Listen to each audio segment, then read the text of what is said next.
Tuhan satu-satunya alasan kita hidup. Amen. Dialah pemilik hidup kita. Dialah pemilik nafas kita. Saya rindu bahwa setiap kita bisa menyadari bahwa nggak ada yang kita bisa berikan buat Tuhan selain daripada hati kita, hidup kita. Saya selalu doa dari dulu supaya Tuhan pakai saya jadi berkat buat banyak orang. Saya selalu doa, Tuhan pakai saya. Kalau Tuhan bisa pakai apa aja, Tuhan bisa pakai saya. Dan malam hari ini saya ingin share. Banyak sekali jemaat itu yang selalu mengejar pendeta, selalu mengejar hamba Tuhan. Padahal sesungguhnya Tuhan bisa pakai siapa saja, dan Tuhan bisa pakai apa saja.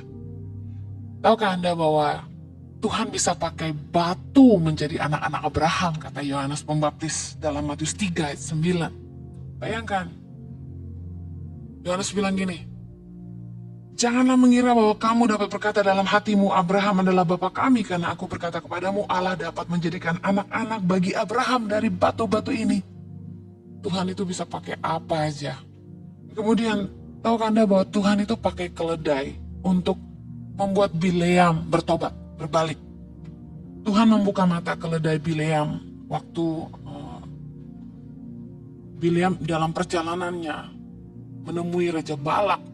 Dia diberikan iming-iming upah asalkan dia mengutuk bangsa Israel, dan Tuhan tidak berkenan.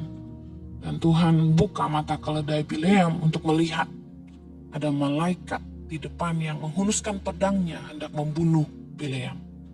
Dan keledainya dipakai Tuhan untuk menyelamatkan Bileam sampai 3 kali. Meskipun ketiga kali itu Bileam memukul keledainya. Dan pada ketiga kali ketika Bileam pukul keledainya, Tuhan membuka mulutnya dan Bileam bertobat.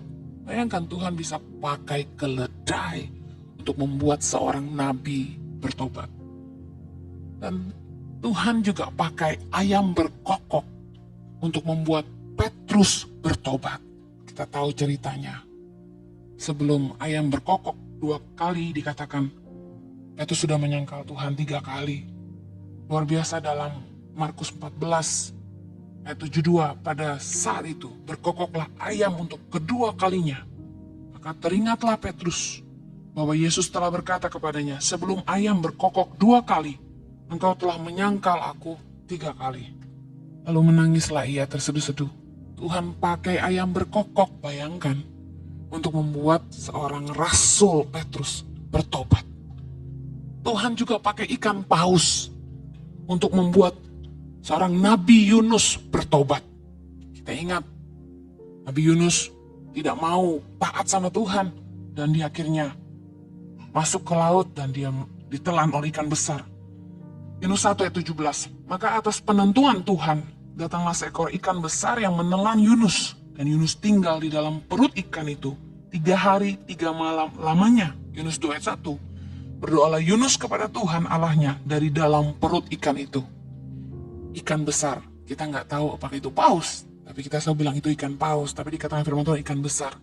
Dipakai oleh Tuhan untuk membuat seorang Nabi Yunus bertobat. Ada lagi, Yesus memakai keledai untuk mengantarnya masuk Yerusalem ketika mereka mengeluh-ngeluhkan Yesus. Ingat dalam Markus 11, Yesus dielu-elukan di Yerusalem. Saya ingin baca ayat ini karena ada kata-kata Yesus yang keren sekali. Markus 11 ayat 1. Ketika Yesus dan murid-muridnya telah dekat Yerusalem, dekat Betfage dan Betania yang terletak di Bukit Zaitun, Yesus menyuruh 2 orang muridnya dengan pesan, pergilah ke kampung yang di depanmu itu. Dengan pesan, pada waktu kamu masuk di situ, kamu akan segera menemukan seekor keledai muda tertambat yang belum pernah ditunggangi orang. Lepaskan keledai itu dan bawalah kemari. Ayat ketiga. Dan jika ada orang mengatakan kepadamu, perhatikan ini, mengapa kamu lakukan itu? Jawablah, Tuhan memerlukannya. Ia akan segera mengembalikannya ke sini. Lalu mereka di ayat ke-7, lalu mereka membawa keledai itu kepada Yesus dan mengalasinya dengan pakaian mereka. Kemudian Yesus naik ke atasnya. Banyak orang yang menghamparkan pakaiannya di jalan.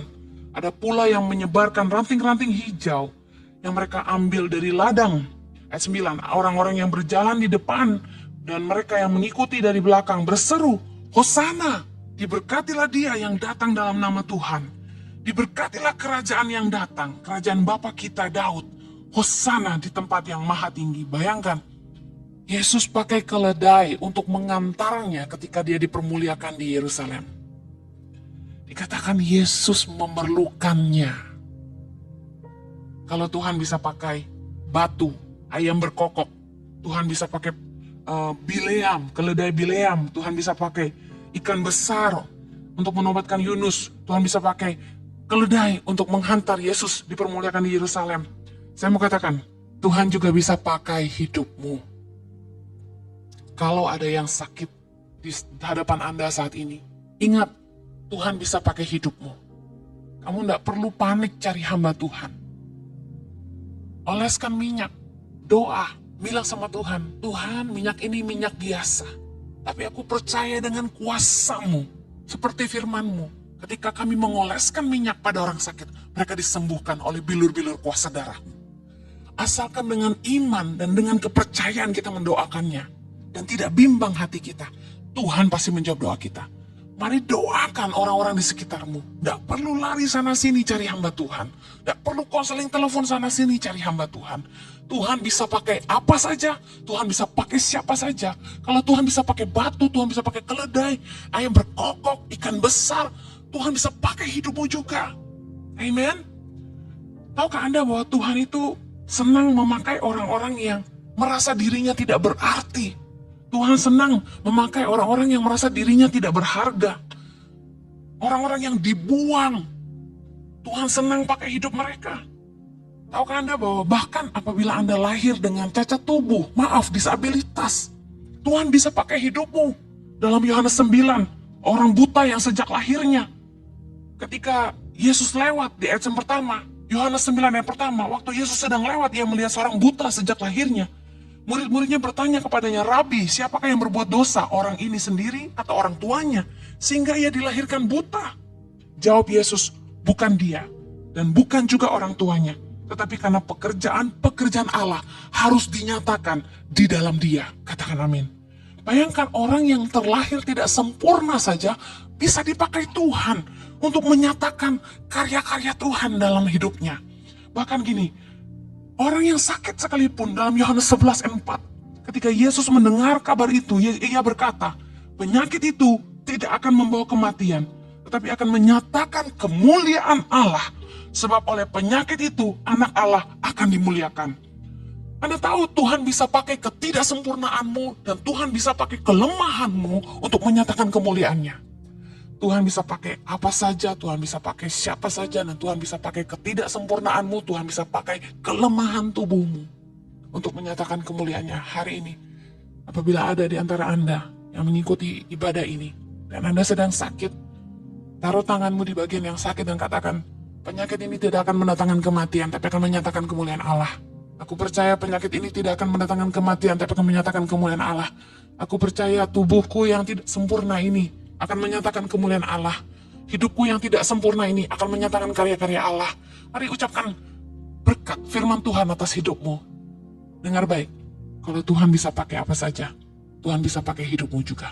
Mari kita sembah Dia sama-sama. Haleluya.